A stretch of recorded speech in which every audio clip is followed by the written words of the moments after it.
guys, Anya Wallace here with Companion Health. I wanted to talk to you guys today about the gut biome. So did you know that your gut microbiome, which is basically like its own little world, and it actually begins when you're in the womb.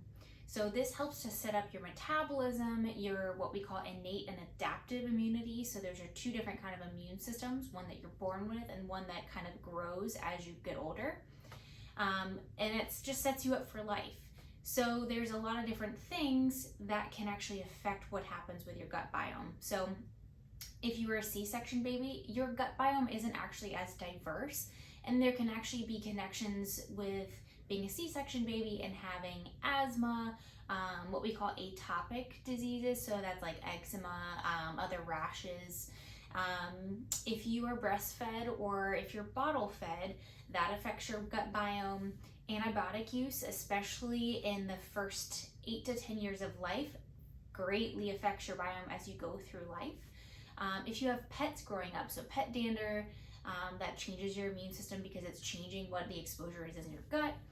Different types of foods that you're exposed to as you're a toddler and getting older, and if there's tobacco use in the home as well.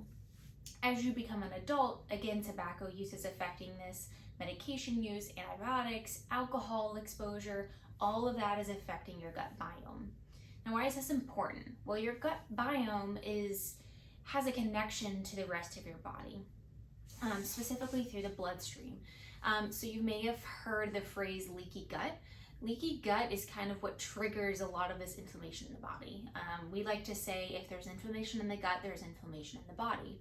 So leaky gut is this disease state or inflammation state that happens in the body.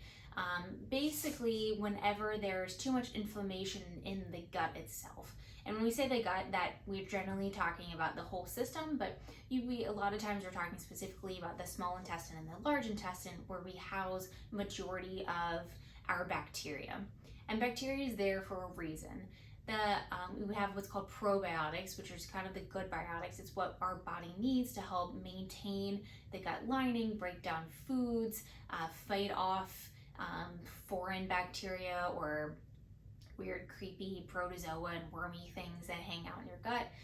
It acts as your first line defense to the immune system. So it's protecting you from all of these things that you're eating and drinking and has these outside bad things on it. But what can happen is if there's too much of the bad stuff, not enough of the good stuff, or even gluten, dairy, all of these things that can affect those bacteria, it can lead to inflammation. And this inflammation, we like to call it leaky gut. Leaky gut, if you think about like perforated paper that you can tear, there's the little openings. And what happens in leaky gut is those little openings are happening between the cells, and it allows what we call antigen-antibody complexes, which is just what's causing the inflammation, to go directly into the bloodstream and therefore to the rest of the body. Now, things that cause these little openings to happen, there's a protein called zonulin. Zonulin is released specifically in response to what we call dysbiosis, which is an imbalance in those bacteria, and gluten specifically. Yes, even if you don't have a gluten intolerance, truly like an allergy or food sensitivity, gluten still causes zonulin to be released, and therefore too much of gluten will cause leaky gut. Sorry. So think about brain fog or like joint pain or just generally feeling unwell. It may actually be coming from your gut, and that starts all the way in the womb.